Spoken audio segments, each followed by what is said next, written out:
Hello friends, welcome to my channel UP PCS with Chauhan. तो दोस्तों, मेरा नाम है कीरो चौहान और गाइस यहाँ हम कर रहे हैं घटना चक्र 2021 की सीरीज़। ठीक है, इसमें हम कर रहे हैं पहला, अब जो कर रहे हैं वो भारत का भूगोल है। उसमें हम चैप्टर नंबर 14 करेंगे जो कि है हरित क्रांति। बहुत ही इंटरेस्टिंग चैप्टर होने वाला है दोस्तों ये वाला। तो दोस्तों, आज भी वही सेम प्रॉब्लम है, कैमरा ऑन नहीं हो सकता क्योंकि कुछ प्रॉब्लम है, आपको पता है क्या है। ठीक है, अब देखिए यहाँ पे सिलेबस देख लेते हैं जो हमने चैप्टर 1 से स्टार्ट किया है। चैप्टर 2 कंप्लीट हुआ है हमारा, 3, 4, 5, 6। ठीक है, उसके बाद यहाँ पे चैप्टर नंबर 7 है, 8 है, 9 है, 10, 11, 12, 13, 14। तो अभी हम जो चैप्टर करेंगे वो है चैप्टर नंबर 14 जो कि है हरित क्रांति। उसके बाद जो बचे हुए चैप्टर्स हैं वो गाइस आप देख सकते हैं कौन कौन से। तो दोस्तों, अगर आपको वीडियो पसंद आती है तो वीडियो को लाइक किया करिए, चैनल को सब्सक्राइब नहीं किया है तो चैनल को सब्सक्राइब करिए, और वीडियो सच में पसंद आती है तो अपने दोस्तों के संग शेयर करिए। तो थोड़ा सा सपोर्ट आपका चाहिए दोस्तों, और बाकी तो मेरी तरफ से जो है वो मैं कर रही हूँ। ठीक है, चलिए अब फिर क्या करते हैं हम गाइस, स्टार्ट करते हैं जो हमारा चैप्टर है हरित क्रांति। उसको इंटरेस्टिंग चैप्टर है, मजा आएगा आपको पढ़ने में। अगर आपको नहीं पता है तो आज पता चलेगा और मजा भी आएगा। ठीक है, तो चलिए देखिए यहाँ पे क्या लिखा है। यहाँ लिखा है विश्व में हरित क्रांति का जनक किसे कहा जाता है। तो ये बहुत ही इंपॉर्टेंट है। क्या नाम है? नॉर्मन क्या है? Ernest Borlaug. ठीक है गाइस, ये नाम बिल्कुल याद रखिएगा क्योंकि ये कहीं कहीं पूछा गया है, बहुत बार पूछा गया है और ये इंपॉर्टेंट बहुत ज़्यादा है। तो इनका जन्म कब हुआ था? 25 मार्च 1914 में। तो ये इंपॉर्टेंट नहीं है। तो कहाँ पे? अमेरिका के आइबोआ में, आइबोआ प्रांत है वहाँ पे हुआ था। अब लिखा है मेक्सिको, उनका क्या है? कर्म क्षेत्र था। मतलब उनकी जो जन्मभूमि है वो तो अमेरिका है, लेकिन जो उनका कर्म क्षेत्र है वो है मेक्सिको। तो वैसे आपको पता होगा मेक्सिको कहाँ है। जब आप नॉर्थ अमेरिका में जाते हैं तो सबसे ऊपर आपको मिलता है कनाडा, फिर मिलता है आपको अमेरिका यानी कि यूएसए मिलता है, और उसके बाद मिलता है मेक्सिको। ठीक है, इसके द्वारा विकसित गेहूँ की जो उच्च इनके द्वारा जो विकसित है गेहूं की उच्च उत्पादकता वाली प्रजातियों से भारत, पाकिस्तान, मेक्सिको सहित अनेक देश गेहूं का उत्पादन क्या होता है। अनेक देशों में क्या हुआ, गेहूं का जो उत्पादन था ना, जब हरित क्रांति आती है तो गाइस सबसे पहली फसल का जो हम बात करते हैं वो गेहूं की करते हैं। तो गेहूं का उत्पादन क्या हो गया? 2 गुना हो गया। मतलब अभी सपोज कि 1 किलो हो रहा है एक जगह पे, तो वहां पे अब 1 से 2 किलो होने लगा। ठीक है, ऐसा कुछ। फिर जो है वॉरलॉग विश्व के 7 व्यक्तियों में शामिल हैं जिन्होंने नोबेल पुरस्कार, अमेरिकी राष्ट्रपति का मेडल ऑफ द फ्रीडम तथा आपका लिखा है कांग्रेसनल गोल्ड मेडल, तीनों की प्राप्ति मतलब तीनों इनको मिला है। ठीक है, फिर बॉर्लॉग को वर्ष 2006 में भारत का पद्म विभूषण सम्मान भी प्रदान किया गया। तो ये भारत का है, 2006 में मिला है। नोबेल पुरस्कार भी इनको मिला है। भारत में हरित क्रांति का पिता, देखिए ये तो हो गया कि विश्व में हरित क्रांति का पिता अगर कहा जाए तो ये है बॉर्लॉग हैं। ठीक है, लेकिन अगर बात करा जाए कि भारत में हरित क्रांति का पिता कौन है, तो ये है डॉक्टर MS स्वामीनाथन को कहा जाता है। ठीक है, तो ये दूसरा बहुत इंपॉर्टेंट नाम है अभी तक का। ठीक है, अब लिखा है कि इनके नेतृत्व में सफलतापूर्वक भारत में गेहूं की उच्च उत्पादकता प्रजाति का विकास किया गया। ठीक है, इनके नेतृत्व में हुआ है सारा कुछ। तो ये नाम याद रखिएगा दोस्तों, बहुत ही इंपॉर्टेंट है। अब तब भारत में उच्च उत्पादक बीजों यानी HYS है, हाई यील्डिंग सीड्स का प्रयोग क्या होता है, प्रारंभ हुआ। इसके अतिरिक्त उर्वरकों का अधिक प्रयोग और सिंचाई सुविधाओं के पर्याप्त विकास पर भी विशेष बल दिया गया। मतलब अगर आपको हरित क्रांति लानी थी तो गाइस यहाँ पे उर्वरकों का भी होना बहुत ही जरूरी था और सिंचाई सुविधा का भी होना बहुत ही जरूरी था। अगर इन दोनों की कमी है तो हरित क्रांति का इतना प्रभाव पड़ता नहीं। ठीक है, इतना आपको प्रॉफिट नहीं मिलता उसका। अब लेकिन भारत में उन्नत बीजों के प्रयोग के कार्यक्रम की शुरुआत किसने करी? की शुरुआत यूनाइटेड स्टेट अमेरिका आधारित क्या लिखा है, रॉक फेलर फाउंडेशन के सहयोग से की गई। कहाँ? भारत में। ठीक है, अब लिखा है कि भारत में हरित क्रांति का प्रथम चरण, देखिए हरित क्रांति कुछ चरणों में आई है और प्रथम चरण में जैसे ये कहा गया है कि फर्स्ट चरण देखिए, दूसरा 2 चरण अभी देखेंगे। तो जो प्रथम चरण है वो आपका 1966 से लेकर 81 तक का था। और प्रथम चरण में क्या होता है कि कौन कौन से राज्य, देखिए भारत में जितने भी राज्य उसमें से कुछ ही राज्यों में ये जो है प्रॉफिट दे पाई, मतलब लाभान्वित हो पाए, कुछ ही राज्य, सारे नहीं। ठीक है, तो देखिए अब इसमें लिखा प्रथम चरण में जो है हरियाणा, पंजाब और पश्चिमी उत्तर प्रदेश में ये लागू हुआ। और दूसरा चरण कब स्टार्ट हुआ है आपका गाइस? 1981 से लेकर 1995 तक की अवधि में माना जाता है। ठीक है, ये 2 चरण अभी तक याद करिए कि एक ये रहा टाइम पीरियड और एक ये रहा दूसरे चरण का। ठीक है, पहले चरण में हरियाणा, पंजाब और पश्चिमी उत्तर प्रदेश। तो दूसरे चरण का हमने टाइम देख लिया 81 से लेकर 95। तब लिखा है तीसरा चरण इसने का 95 से मतलब 1995 से प्रारंभ हुआ और देश के सभी क्षेत्रों तक विस्तृत हो गया। मतलब ये कि जो प्रथम चरण था वो हमने देखा सिर्फ 3 राज्य। ठीक है, फिर द्वितीय चरण में कुछ आए और 95 के बाद इसने कहा कि सभी देशों में हो गया। तो भारत में हरित क्रांति का उत्पादन और उत्पादकता दोनों में सर्वाधिक लाभ गेहूं की फसल को प्राप्त हुआ। मतलब जो फर्स्ट चरण था ना उसमें तो गेहूं ही आया था, तो बाद में चावल भी आता है, मतलब धान की खेती भी होती है।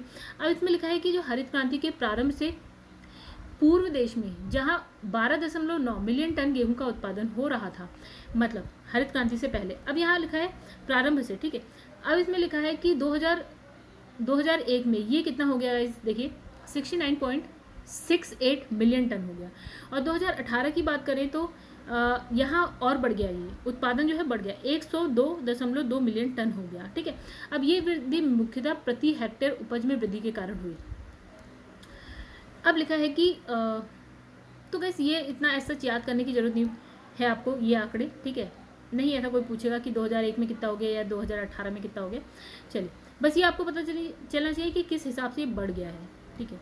अब इसमें लिखा है कि गेहूं के उपरांत हरित क्रांति का सर्वाधिक प्रभाव किसकी खेती पे पड़ा है, चावल की खेती। मतलब फर्स्ट नंबर पे गेहूं, सेकंड नंबर पे चावल। तो हरित क्रांति में मुख्य पादप या मैक्सिको प्रजाति का गेहूं था। मतलब जो गेहूं हम लाए थे ना, बीज जो उन्नत किस्म का बीज था वो हम मैक्सिको से लाते हैं, ठीक है। तो मैक्सिकन प्रजाति का गेहूं था जिसे बॉर्लोग ने मैक्सिको में क्या कर एक जगह है क्या है अंतर्राष्ट्रीय मक्का और गेहूं संवर्धन केंद्र, यहाँ से क्या है मंगवाया था बॉर्लोग ने।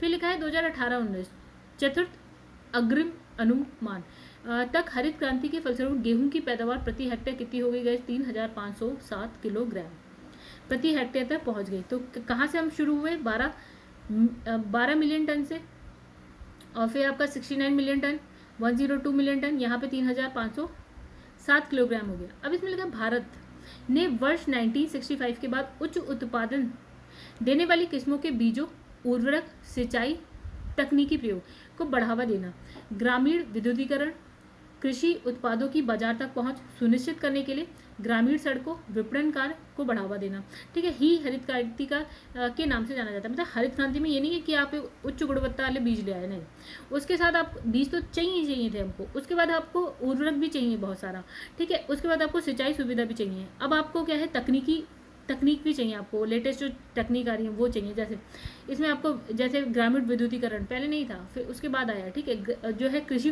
जो उत्पाद है उसको बाजार तक पहुंचाना, ठीक है, उसका निर्यात करना है बड़े लेवल पे, तो उसके लिए हमें क्या चाहिए था, ग्रामीण सड़कें चाहिए थी जो कि पहले नहीं थी, ठीक है। विपणन कार्य बेहतर होना चाहिए था जो कि पहले नहीं था।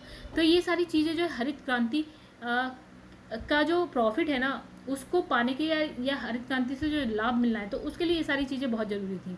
ऐसा नहीं है कि हरित क्रांति आ गई, हम गेहूं का बीज ले आए बस और हो गया काम चल गया, नहीं गाइस, उसके साथ ये सारी चीज़ भी जरूरी थी। अब लिखा है 28 जुलाई 2000 को केंद्र सरकार ने नई राष्ट्रीय कृषि नीति की घोषणा की, ठीक है, 2000 में, 28 जुलाई 2000 में। तो इसमें लिखा है कि इस नई नीति के तहत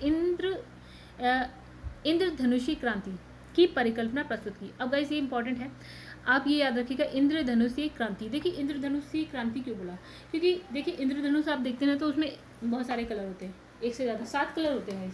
तो क्रांति में भी बहुत सारी चीज़ें लाई गई, ठीक है, इस क्रांति में बहुत सारी चीज़ें लाई गई। तो इसके अंतर्गत प्रत्यक्ष अप्रत्यक्ष रूप से कृषि के क्षेत्र से संबंधित सभी क्रांतियों को शामिल कर दिया गया, खाली ये नहीं है हरित क्रांति। तो गाइस हरित क्रांति के अलावा भी कृषि क्षेत्र से संबंधित जितनी भी गतिविधियां होती थी ना, उन सबको एक क्रांति का नाम दे दिया गया, इसलिए इसको इंद्रधनुषीय क्रांति बोल दिया गया। एक से ज़्यादा 7 रंग का तो इंद्रधनुष वैसे भी होता है। चलिए देखते हैं कौन कौन सी है, तो ये आप याद रखिएगा, ठीक है। और तो जैसे हरित क्रांति था, हरित क्रांति यानी कि ग्रीन रेवोल्यूशन किस लिए था, खाद्य उत्पादन के लिए था। जैसे गेहूं एक खाद है, चावल एक खाद है, तो खाद्य उत्पादन के लिए। फिर जैसे हम बात करेंगे दूसरी थी आपकी कृषि से संबंधित है सारी, तो सुनहरी क्रांति, ये आपकी फल और सब्जी उत्पादन के लिए यानी कि उद्यान कृषि के लिए है, फल और सब्जी के लिए। फिर श्वेत क्या होता है, दूध सफ़ेद कलर का होता है, तो श्वेत क्रांति। फिर भूरी क्रांति, तो गई भूरी क्रांति में आता है उर्वरक और गैर परंपरागत ऊर्जा, ठीक है। तो एक होती है परंपरागत ऊर्जा, एक होती है गैर, तो यहाँ पे गैर और उर्वरक की बात हो रही है। फिर नीली क्रांति, जो आपकी मछली वो नीले कलर की होती है, पानी नीले कलर का होता है, तो मत्स्य पालन। लाल क्रांति गैस आपका जो मांस होता है वो रेड कलर का होता है, जो टमाटर होता है वो रेड कलर का होता है, तो लाल क्रांति। फिर काली क्रांति, जो आपका क्रूड ऑयल होता है ना गैस, वो काले कलर का होता है, तो जो आपका पेट्रोलियम उत्पादन, ठीक है। आपकी गोल क्रांति, चलिए, अब एक हो गई गोल क्रांति, जो आलू होता है ना गैस गोल होता है, ठीक है। अब एक हो गया आपका पीली क्रांति, पीली मतलब जो आपका पीली तिलहन, तिलहन उत्पादन, तो तिलहन से बनता है तेल, तेल से बनता है, तिलहन से तेल बनता है और तेल आप देखेंगे पीले कलर का होता है, राइट। उसके बाद है गुलाबी क्रांति, तो गुलाबी में देखिए मांस निर्यात हो गया आपका, झींगा मछली उत्पादन हो गया और प्याज हो गया, प्याज का कलर गुलाबी सा होता है, ठीक है। बाकी भी आप याद रख लीजिएगा, मांस निर्यात, झींगा मछली उत्पादन और जो आपका प्याज उत्पादन, ठीक है। तो ये सारा हो गया आपका गुलाबी क्रांति का। फिर मिलेगा भारत में सर्वप्रथम जीबी पंत कृषि एवं प्रौद्योगिकी विश्वविद्यालय पंतनगर उत्तराखंड द्वारा जीरो टिल बीज और उर्वरक ट्रिल का जो है विकास किया गया। किसका है? जीरो टिल बीज और उर्वरक ट्रिल का विकास किया गया। इसमें लिखा है टिलेस पद्धति के अनुसार बिना जुताई किए कई सालों तक क्या है खेती की जा सकती है, मतलब हर बार क्या है खेत में जुताई करने की जरूरत नहीं है। चलिए अब यहाँ पे देखिएगा हमारा क्या आ गया, क्वेश्चन आंसर आ गया, छोटा सा चैप्टर है। चलिए इसमें क्या लिखा है, हरित क्रांति नई कृषि व्यू रचना का परिणाम थी, ठीक है, जो 20वीं शताब्दी में प्रारंभ की गई थी। इसमें लिखा है 7वें दशक के दौरान, हमने क्या देखा था 1966। तो गाइस 7वां दशक कौन सा होता है, 1960 तक का टाइम खत्म, तो 60 से लेकर जो 70 तक का होता है वो होता है 7वां दशक, ठीक है। अगर हम बात करें 1980 से नहीं सॉरी 1990 से लेकर, तो 1990 से लेकर आपका जब 2000 की बात करेंगे तो ये 10वां दशक आ जाएगा। चलिए छोड़िए, लिखा है हरित क्रांति 7वें दशक के दौरान वर्ष 1967 से प्रारंभ हुई थी और इसका प्रथम चरण था 1981 तक चला ये, और 1981 से लेकर 95 तक सेकंड था, ठीक है। और इसमें जो प्रभावित हुए मतलब लाभ किस किस राज्य को हुआ, तो हरियाणा, पंजाब और पश्चिमी उत्तर प्रदेश को हुआ। चलिए सेकंड क्वेश्चन क्या है, सदाबहार क्रांति भारत में कृषि उत्पादन बढ़ाने के लिए प्रयोग में लाई गई। चलिए इसमें लिखा है किसके द्वारा लाई गई, तो भारत में कौन थे हरित क्रांति के पिता, वो थे MS स्वामीनाथन। इसमें लिखा है डॉक्टर स्वामीनाथन द्वितीय हरित क्रांति और सदाबहार क्रांति के अंतर्गत निम्नलिखित कदम उठाए जाने की बात की उन्होंने, ठीक है। जैसे द्वितीय हरित क्रांति की बात हो रही है यहाँ पे क्या क्या और हुआ, इसमें लिखा मृदा स्वास्थ्य उन्नत के लिए रासायनिक खाद के साथ साथ जैविक और कंपोजिट खाद का उपयोग करो। मतलब हम क्या यूज़ कर रहे थे, प्रथम जो आपका ग्रीन रेवोल्यूशन आया था ना गाइस, तो उसमें हमने देखा था जो मिट्टी की उर्वरता थी ना वो कम होने लग गई थी। क्यों? क्योंकि हम जो रासायनिक खाद बहुत ज़्यादा यूज़ कर रहे थे। तो अब द्वितीय हरित क्रांति आई तो हमने कहा यार जो गलती हमने पहले करी है ना वो अब उसको सुधारने की ज़रूरत है। तो हमने कहा कि भैया ठीक है आप रासायनिक खाद यूज़ कर रहे हो, साथ साथ आप क्या करो जैविक और कंपोजिट खाद का भी यूज़ करो। मतलब जैविक और कंपोजिट खाद से क्या होता है, मिट्टी की उर्वरता आपकी कम नहीं होती है। तो इन्होंने कहा ये काम भी करो, ठीक है। अब दूसरा इन्होंने कहा रेन वाटर हार्वेस्टिंग भूमि सुधार कृषि को भी उद्योगों की भांति जो है सुविधाएं प्रदान की जानी चाहिए। अब क्या है, हम जानते हैं कि प्रथम जो ग्रीन रेवोल्यूशन या हरित क्रांति हुई थी तो उसमें आपकी सिंचाई की बहुत ज़्यादा जरूरत थी, अब जल भी बहुत ज़्यादा, तो यार आप अब कुछ ऐसा भी करो ना कि आपका जल भी बचे, ठीक है। और क्या है, भूमि सुधार, इन सब चीज़ों पर भी ध्यान दो। द्वितीय हरित क्रांति में यही सारे सुधार भी देखे गए कि हमने यार जो गलती पहले करी थी अब वो गलती हम बाद में ना करें, तो यहाँ पे हम उस चीज़ को सुधारने की कोशिश करें या थोड़ा सही करने की कोशिश करें। तो इसके लिए क्या है, कृषि आर्थिक क्षेत्र यानी कि AEZ तथा संविदा कृषि पर बल देना आवश्यक था। मतलब ये सारी चीज़ें हम पहली हरित क्रांति में नहीं कर रहे थे, दूसरी हरित क्रांति में हमारा थोड़ा सा दिमाग खुला और हमने ये सारा भी किया।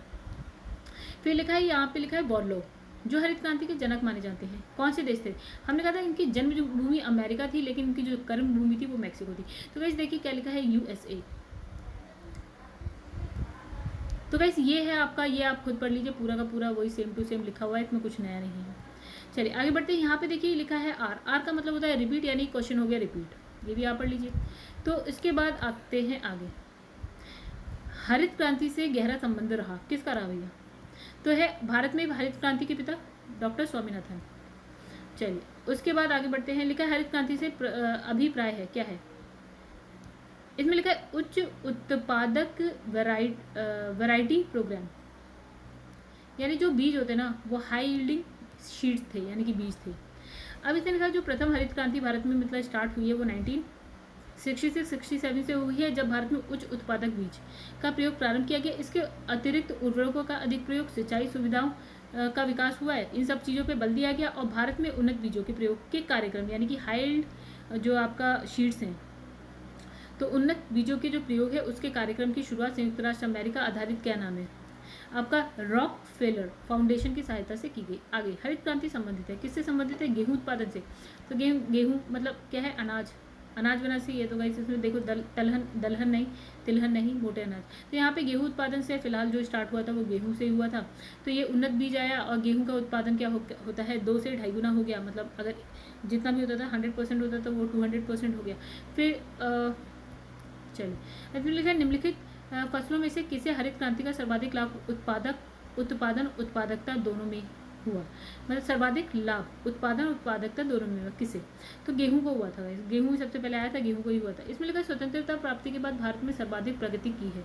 तो इसमें लिखा है गेहूं के उत्पादन में सबसे ज़्यादा स्टार्टिंग ही उससे हुई थी हरित क्रांति की, तो यही हुआ है। चलिए आइए देखते हैं। तो लिखा है भारत को 15 अगस्त 1947 को स्वतंत्रता प्राप्ति हुई, ठीक है, भारत की आज़ादी। फिर इसके पश्चात क्या होता है, वर्ष 1967 में हरित क्रांति का आगमन हुआ और हरित क्रांति के आगमन के पश्चात भारत में सर्वाधिक प्रगति हरित गेहूं के उत्पादन में की गई। आगे बढ़ते फिर लिखा है कि हरित क्रांति में प्रयुक्त मुख्य पादप यानी कि फसल कौन सी थी। फिर वही क्वेश्चन आ गया मैक्सिकन गेहूं, ठीक है। तो इसमें लिखा है, देखिए क्या लिखा है, भारत ने 1960 के दशक में क्या है, उच्च उत्पादक बीज प्रजातीय उर्वरकों और सिंचाई के उपयोग में कृषिगत उत्पादन में हुई वृद्धि को हरित क्रांति की संज्ञा दी, ठीक है। इसमें मुख्य पादप मैक्सिकन प्रजाति का गेहूं तथा जिसे वोलो से मैक्सिको तथा अंतर्राष्ट्रीय मक्का और गेहूं संवर्धन केंद्र से मंगाया गया। कहाँ से मंगाया गया ये भी याद रखिएगा, अंतर्राष्ट्रीय मक्का और गेहूं संवर्धन केंद्र से। देखा हरित क्रांति के फलस्वरूप गेहूं का प्रति जो एकड़ है उत्पादन का रिकॉर्ड अंक था, ठीक है। कितना, इसमें लिखा है 2000 किलोग्राम। चलो देखते हैं इसमें क्या लिखा है, हरित क्रांति के फलस्वरूप क्या होता है, गेहूं प्रति एकड़ 2000 किलोग्राम का रिकॉर्ड उत्पादन, यानी कि 3 गुना हो सका था, ठीक है। अगर हम बात करें कि यहाँ पे 2018-19 की बात करें तो पैदावार क्या हो गया, 3000 प्रति हेक्टेयर, कितना 3570 किलोग्राम हो गया। तो गैस कितना ज़्यादा हो गया। अब लिखा है भारत में द्वितीय हरित क्रांति के संबंध में क्या सही है, मतलब इसमें हमें बताने कौन सा पॉइंट इसमें सही है। तो देख लेते हैं एक बार, सी यानी कि 2 और 4 सही है और बाकी नहीं है। तो देखते हैं क्या इसमें लिखा है कि इसका लक्ष्य हरित क्रांति से पहले यानी कि पूर्व से ही लाभान्वित हो चुके क्षेत्रों में गेहूं और चावल के उत्पादन में और वृद्धि करना है। तो वैसे देखिए पूर्व में मतलब जब आपका सिर्फ और सिर्फ गेहूं आया था तो उसमें कौन कौन लाभान्वित हुआ था, आपका पंजाब हुआ था, आपका हरियाणा हुआ था और उसके बाद हमने देखा था कि पश्चिमी उत्तर प्रदेश हुआ था। तो इसने कहा क्या फिर से इन्हीं को लाभ पहुँचाना है, तो नहीं दोस्तों ये नहीं है। अब ये था द्वितीय जब हरित क्रांति आती है तो इन्होंने कहा कि भैया जिस और राज्य हैं जिनको इससे लाभ नहीं हुआ है उसमें भी लाभ पहुँचाओ, ठीक है। दूसरा इसमें लिखा है कि इसका लक्ष्य हरित क्रांति से अब तक लाभान्वित ना हो सकने वाले क्षेत्रों में बीज, पानी, उर्वरक और तकनीक का विस्तार करना है। तो देखिए गाइस ये सही है कि प्रथम हरित क्रांति में जहाँ जहाँ लाभ हुआ है, अब हमने सोचा जब दूसरी हरित क्रांति आएगी तो हम उन क्षेत्रों पे लाभ पहुँचाएंगे जहाँ पहली वाली से लाभ नहीं हुआ, ठीक है। अब तीसरा इसमें लिखा है इसका लक्ष्य हरित क्रांति के प्रारंभ में प्रयुक्त हो चुकी फसलों को छोड़कर अन्य फसलों के उत्पादन में वृद्धि करना है। तो कैसे ये गलत है, प्रारंभ में जो फसलें थी हम उसको भी लेके चलेंगे और जो नई फसलें हैं हम उसको भी लेके चलेंगे। फिर लिखा है इसका लक्ष्य पशुपालन, सामाजिक वानिकी, मत्स्य पालन के साथ क्या लिखा है शस्योत्पादन का समाकलन करना भी है। बिल्कुल गाइस हमने देखा आपका इंद्रधनुष क्रांति आई, मतलब ये है कि अब उसके मतलब जो हम कर रहे हैं उसके साथ ये सारी चीज़ें भी साथ साथ करें, ठीक है। तो गाइस यहाँ पे 2 और 4 सही था और बाकी सारे गलत है। देखिए इसमें लिखा है भारत की द्वितीय हरित क्रांति का लक्ष्य हरित क्रांति से अब तक लाभान्वित न हो सकने वाले क्षेत्रों में बीज, पानी, उर्वरक और तकनीकी का विस्तार करना और पशुपालन, सामाजिक वानिकी और मत्स्य पालन के साथ शस्योत्पादन का समाकलन करना था। तो द्वितीय हरित क्रांति में प्रथम हरित क्रांति के दौरान प्रयुक्त की गई जो फसलें हैं उसको छोड़ने की बात नहीं की गई। मतलब ये है कि भैया गेहूं हो गया तो गेहूं छोड़ दे, नहीं, वो भी हम रखेंगे, चावल भी ले आएंगे और भी ले आएंगे। तो दिए गए कूट की सहायता से हरित क्रांति के घटक चुनिए। जैसे लिखा उच्च उत्पादन देने वाले बीज हरित क्रांति में थे, बिल्कुल सिंचाई भी थी और ग्रामीण विद्युतीकरण भी था। द्वितीय हरित क्रांति में आ गया था गाइस ये तब, और ग्रामीण सड़कें और विपणन भी था। तो इसका आंसर क्या होगा, इसका आंसर है डी यानी कि सारे के सारे। तो गाइस ये हम पढ़ चुके हैं, इसको एक बार आप पढ़ लीजिएगा, ठीक है। वही चीज़ है जो ऑप्शन में लिखी है। इसमें लिखा भारत में हरित क्रांति के फलस्वरूप खाद्यान्नों के उत्पादन में वृद्धि हुई, बिल्कुल सही है, इसमें तो कुछ सोचने वाली बात ही नहीं है। भारत में हरित क्रांति के परिणाम से क्षेत्रीय असमानता में वृद्धि हुई, तो गाइस ये भी सही। इसका क्या मतलब है, देखिए अगर हम भारत की बात करते हैं तो इसने कहा कि जो प्रथम हरित क्रांति आती है ना, ओके, तो जो प्रथम हरित क्रांति आती है सपोज कि उसमें 3 राज्यों को तो बहुत ज़्यादा लाभ मिला, ठीक है। अब क्या हुआ, बाकी के राज्यों को ऐसा जितना कोई खास लाभ मिला नहीं, ठीक है। तो क्या हुआ, यहाँ पे तो लाभ मिला, ये हो गए अमीर, बाकी हो गए गरीब, इनको तो कोई लाभ नहीं मिला, वो तो वही हिसाब किताब उनका पुराना वाला हिसाब किताब चल रहा है। थोड़ा वाला, ठीक है। तो यहाँ पे क्या है, आपकी असमानता आ गई, ठीक है। तो देखिए यही है लिखा है यहाँ पे, तो इसका आंसर क्या होगा, बी हो, सॉरी इसमें लिखा है कि हाँ देखिए अब हम कैसे इसको पढ़ते हैं, पहले आप इस वाले को पढ़ा करिए फिर इसको पढ़ा करिए, ठीक है। मतलब पहले आप दोनों पढ़ो फिर उसके बाद इसको पढ़ो और इसको समझो, ठीक है। तो इसमें लिखा है भारत की हरित क्रांति के परिणाम स्वरूप क्षेत्रीय असमानता में वृद्धि हुई, बिल्कुल एकदम सही है। अब क्या इसकी वजह से हरित क्रांति के फलस्वरूप खाद्यान्नों के उत्पादन में वृद्धि हुई, तो वैसे ये तो गलत सा है, पता नहीं ए इसने क्यों लिखा है। अच्छा ए में क्या लिखा है, अच्छा सही तो है, तो इसने लिखा है ए और आर दोनों सही है, परंतु आर जो है ए की सही व्याख्या नहीं करता है। अधिकतर ये ऑप्शन हमेशा बी रहता है, वैसे यहाँ पे थोड़ा उल्टा पुल्टा कर दिया इसलिए। चलिए अब यहाँ पे देखिए क्या लिखा है, हरित क्रांति के फलस्वरूप खाद्यान्नों के चावल उत्पादन में भारी वृद्धि हुई और हरित क्रांति कुल फसल क्षेत्र में 40% क्षेत्र पर ही प्रभावित हुई। देखिए अब 100% है, 100 में से प्रभावित कितने पे हो रही है, 40 पे ये हो जाएंगे अमीर, मतलब असमानता तो आई जाएगी ना, बाकी 60 पे तो कुछ हुआ ही नहीं, अछूता रहा, ठीक है। तो तभी आई थी द्वितीय हरित क्रांति, तो बाकी के क्षेत्रों के लिए भी आई थी, ठीक है। तो इसमें लिखा हरित क्रांति से क्षेत्रीय और अंतर क्षेत्रीय स्तर पर असमानताओं में वृद्धि हुई, बिल्कुल, लेकिन उनका कारण मुख्य रूप से कई क्षेत्रों में हरित क्रांति का प्रभावी ना हो पाना था, मतलब ये हरित क्रांति दूसरे क्षेत्रों में ला ही नहीं पाए, ठीक है, ना कि उत्पादन में वृद्धि। उत्पादन में वृद्धि की तो बात ही नहीं है। अब आप कहोगे साउथ में या फिर आपका वेस्ट ईस्ट में हरित क्रांति पहुँच पाई, नहीं पहुँच पाई।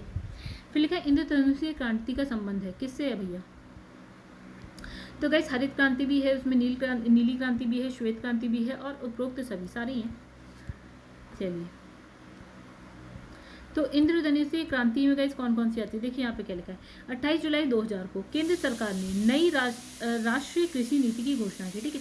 इस नई नीति के तहत इंद्रधनुषीय क्रांति की परिकल्पना प्रस्तुत की गई। इंद्रधनुष एक से ज़्यादा कलर यानी एक से ज़्यादा क्रांति की बात करेंगे हम। इसके अंतर्गत प्रत्यक्ष अप्रत्यक्ष रूप से कृषि से जुड़े हुए जितने भी क्रांतियां थी उसको शामिल कर लिया गया। जैसे हमने कहा हरित क्रांति ये खाद्यान्न से थी, श्वेत क्रांति दूध से थी, पीली क्रांति हमने कहा पीले कलर का क्या होता है, तेल होता है, ठीक है, तेल होता है, सरसों होता है, तिल, सरसों या तिल से बनता है तो तिलहन हो गया। फिर आपका नीली क्रांति, नीली क्रांति हमने कहा था यार पानी नीला होता है तो पानी में मछली होती है तो मछलियों से रिलेटेड हो गई। लाल क्रांति यार टमाटर लाल होता है, मांस भी लाल होता है लाल। फिर सुनहरी क्रांति, तो गई सुनहरी क्रांति में क्या एक हो गया, भूरी क्रांति देख लेना, रजत क्रांति और खाद्यान्न, ठीक है, हम ये सब पढ़ चुके हैं। अब चलिए इसमें देखते हैं, अभी खाद्यान्न उत्पादन में वृद्धि, दुग्ध उत्पादन, मत्स्य उत्पादन, उर्वरक उत्पादन। तो गाइस देखिए इसमें कौन कौन सी है। हरित क्रांति तो हम बिल्कुल ही जानते हैं कहाँ है, खाद्यान्न उत्पादन में वृद्धि। नीली क्रांति हमने कहा पानी नीला होता है। फिर हमने कहा श्वेत क्रांति दूध वाइट होता है। भूरी क्रांति यानी कि उर्वरक। चलिए आगे बढ़ते हैं, तो अभी सारे आ जाएंगे जो हमने ऊपर छोड़े। गुलाबी क्रांति में हमने कहा यार प्याज का कलर क्या होता है, गुलाबी होता है। कपास से, ओके ये तो बकवास लिखा है। और तो इसमें लिखा गुलाबी क्रांति का संबंध प्याज से है। और अन्य जो है प्रमुख क्रांति की बात करें तो फिर वही आ गई काली क्रांति, पेट्रोल यानी कि क्रूड ऑयल आपका क्या होता है, काला होता है। नील क्रांति पानी नीला होता है तो मत्स्य से हो गई। हरित क्रांति हरा क्या होता है, खाद्यान्न होता है। लाल क्रांति मांस और टमाटर लाल होता है। पीली क्रांति तिलहन से हो गई।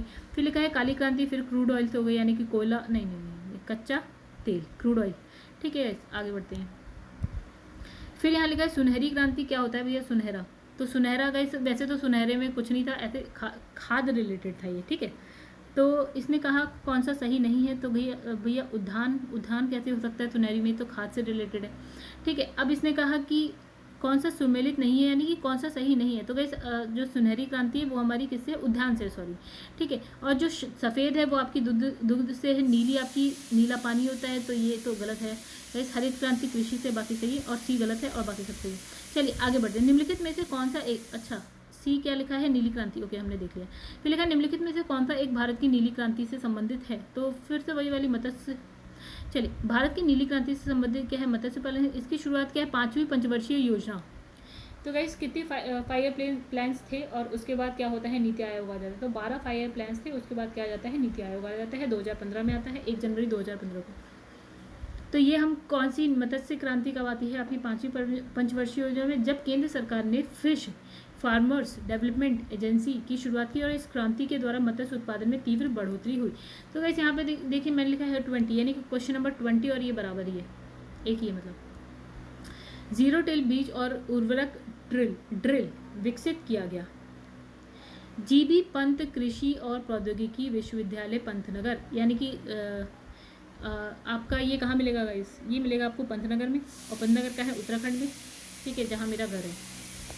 तो दोस्तों यहाँ पे लिखा है ट्रिल पद्धति के अनुसार बिना जुताई किए कई वर्षों तक खेती की जा सकती है। ठीक है, बाद में सर्वप्रथम जीवी पंत कृषि पंत मतलब गोविंद वल्लभ पंत, राइट, कृषि एवं प्रौद्योगिकी विश्वविद्यालय पंतनगर उत्तराखंड द्वारा जीरो टिल बीज और उर्वरक ड्रिल का विकास किया गया। चलिए आगे बढ़ते हैं। एक लास्ट क्वेश्चन हो गया। ओके दोस्तों, यहाँ लिखा है निम्नलिखित में से कौन कृषि क्रांति के संदर्भ में सही सुलिमित नहीं है। तो इसमें लिखा है सफ़ेद सही है, उद्यान सुनहरा भी सही है, हरा अनाज भी सही है, नीला मत्स्य होना चाहिए जो कि है गलत, तो मुर्गी पालन होता है, यहाँ पे गलत लिखा है, मुर्गी पालन नहीं है मत्स्य होना। तो गाइज यहाँ पे हमारा चैप्टर हो गया खत्म। नेक्स्ट जो है हमारा चैप्टर है वो है खाद्यान्न फसलें, रबी की फसल, ये जो भी है खाद्यान्न फसलें उसकी बात करेंगे। तो गाइज ये भी इंटरेस्टिंग तो नहीं है, तो बोरिंग चैप्टर है वैसे, तो कोई बात नहीं, हम उससे इंटरेस्टिंग बना देंगे धीरे धीरे। देखिए कोई भी चीज़ इंटरेस्टिंग तब हो जाती है जब हमें समझ में आने लगती है। तो दोस्तों अब क्या करते हैं, ये हो गया लास्ट। तो गाइस अगर आपको वीडियो पसंद आई तो वीडियो को लाइक करिएगा, पसंद आई तो कमेंट करके बताइएगा, पसंद आई तो शेयर भी करिएगा अपने दोस्तों को, चाहे एक दोस्त को करिए लेकिन करिएगा।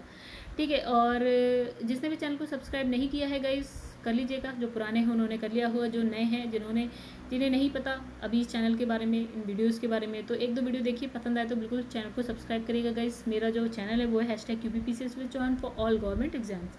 ठीक है, and for all government exams है गाइस, थोड़ा गलत लग गया, चलिए कोई बात नहीं। और अब हम क्या करेंगे, अपने नेक्स्ट चैप्टर में मिलेंगे। आइए देख लेते हैं हम नेक्स्ट चैप्टर कौन सा है। तो गाइस ये रहा आपका सिलेबस। आज सिलेबस की फ़ोटो लेना मैं भूल गई थी। तो यहाँ रहा हमारा खाद्यान्न, अभी तो हमने देखा खाद्यान्न फसलें, और उसके बाद हम देख लेते हैं अभी हमारे पास कुछ है और यहाँ हो जाएगा कुछ ख़त्म। तो गाइस ये मुझे एक बार कमेंट करके ज़रूर बताइएगा कि इसके बाद कौन सा चैप्टर स्टार्ट करना है, मतलब कौन सी बुक स्टार्ट करें। चलिए दोस्तों, और अगर किसी को अपनी जो घटना चक्र की अभी दृष्टि 2020 है वो करनी है तो गाइस उसकी भी वीडियोस मैं डेली जो है डाल रही हूँ। 12 दिन में कंप्लीट हो जाएगी, 5वां दिन आज चल रहा है। ठीक है, तो अगर आपको ये करनी है, ये करंट अफेयर्स है गाइस, सितंबर 2020 से लेकर सितंबर 2021 तक का है पूरा। ठीक है, अगर आप इंटरेस्टेड हो तो बिल्कुल ये वीडियोज़ भी देखिएगा, लाइक करिएगा, कमेंट करिएगा, शेयर करिएगा एंड चैनल को सब्सक्राइब करिएगा। चलिए दोस्तों, बाय।